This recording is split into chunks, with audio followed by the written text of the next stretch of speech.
বাইরে গিয়া আলহামদুলিল্লাহ সেটেল হইতাম ওখানে প্রত্যাশা। I want to develop my business. নতুন বছর গেলে সবার জন্যই খুব ভালো হয়, সবাই একসাথে মিলেমিশে ভালোভাবে থাকবো, এটাই চাই। সো লাইক এখন চাইলাম যাতে সবটা উন্নতি হয়, শান্তি বিরাজমান থাকুক, অহেতুক মিথ্যা মামলায় যেন কাউকে জড়ানো না হয়। নতুন বছরের প্রত্যাশা একটা সুন্দর বাংলাদেশ।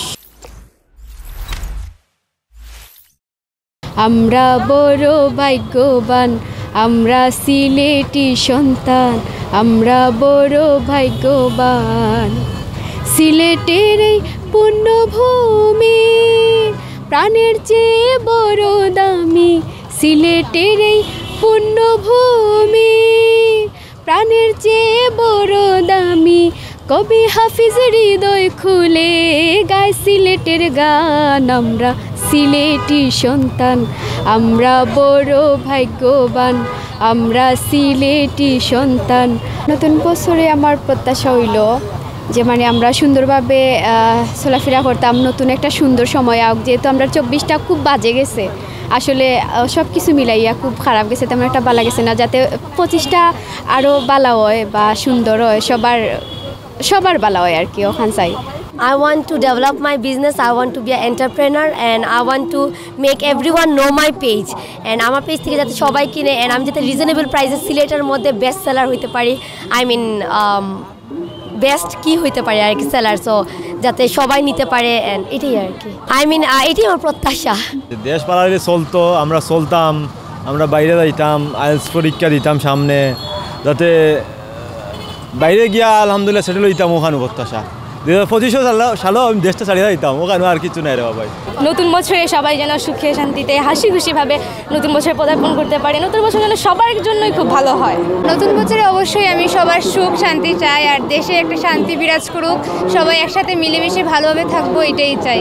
2025 আমরা প্রত্যাশা হইলে গিয়ে যাতে আমরা সিলেটের বাংলাদেশের মধ্যে আমরা সিলেট যাতে আরও উন্নতি হয়, দেন রাস্তাঘাট প্লাস হইলে গিয়া ট্রাফিক জ্যাম, দেন আইন, দেন আমরা যে ফরিন আছি আমরা কিন্তু রাস্তাঘাটে বার হইলে অনেক ইফটিজিনের শিকার হই। সো আমি চাইলাম যে নতুন বছরে যাতে আমরা সবটা প্রবলেম যাইগি, আমরা আন্দোলন করছি করিয়া যেহেতু আমরা দেশ স্বাধীন হয়েছে, সো লাইক এখন চাইলাম যাতে সবটা উন্নতি হয়, পড়ালেখা সবটা যাতে আমরা কোনো প্রবলেম ফেস করা লাগে না, দেন আমরা এখানে ইউরোপ কান্ট্রি যাইতাম, আমরা সিলেটও একটা বেস্ট লাইফ লিড করতাম, চাইলাম আমরা স্কুল ভার্সিটি সবটা যাতে উন্নতি হয়, পড়ার মান শিক্ষার মান, দেন ওটাও আমরা প্রত্যাশা। নতুন বছরের প্রত্যাশা একটা সুন্দর বাংলাদেশ।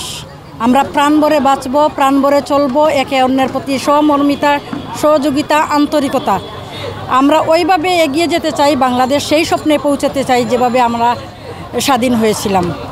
তো ইনশাল্লাহ আমরা একটা ভালো দেশের প্রত্যাশা করি।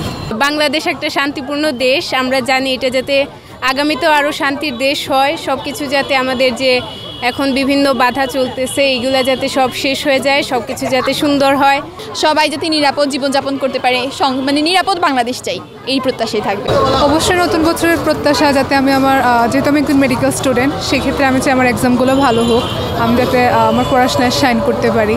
পাশাপাশি আমার আরও প্রত্যাশা যাতে দেশের সমৃদ্ধি হয়, তারপরে গিয়ে আমার বাবা মা যাতে সুস্থ থাকে, ওভারঅল সব কিছু মিলে এইটুকুই। আমাদের একটা বৈষম্য বিরোধী ছাত্র আন্দোলন হয়েছে, তো সবারই একটা প্রত্যাশা আছে যে বর্তমানে যে নতুন বছর আসছে একটা ভালো সুন্দর করে দেশ গড়ার, সামনে যাতে সব কিছু ঠিকভাবে চলতে পারে, নতুন সরকার যাতে আমাদের যে চাওয়া পাওয়া আছে এগুলো যাতে পূরণ করতে পারে, মানে আমাদের যে মৌলিক অধিকারগুলো এগুলো যাতে আমরা খুব ভালো করে পেতে পারি, তো এগুলোই, আর বেশি কিছু নেই। ওইটাই প্রত্যাশা যে নতুন বছরটা শুরু হোক শান্তিপূর্ণভাবে, কোনো অরাজকতা বা অশৃঙ্খলা দুর্নীতিমুক্ত দেশ গঠন হোক, এটাই আমার তত্ত্বাবধায়ক সরকারের কাছে অনুরোধ, যে এই দেশে মিথ্যা হয়রানিমূলক কোনো মামলা না হয়, যাতে একজন আইনজীবী হিসেবে এটাই প্রত্যাশা করি যে দেশে শান্তি বরাজ থাকুক, শান্তি বিরাজমান থাকুক, অহেতুক মিথ্যা মামলায় যেন কাউকে জড়ানো না হয়।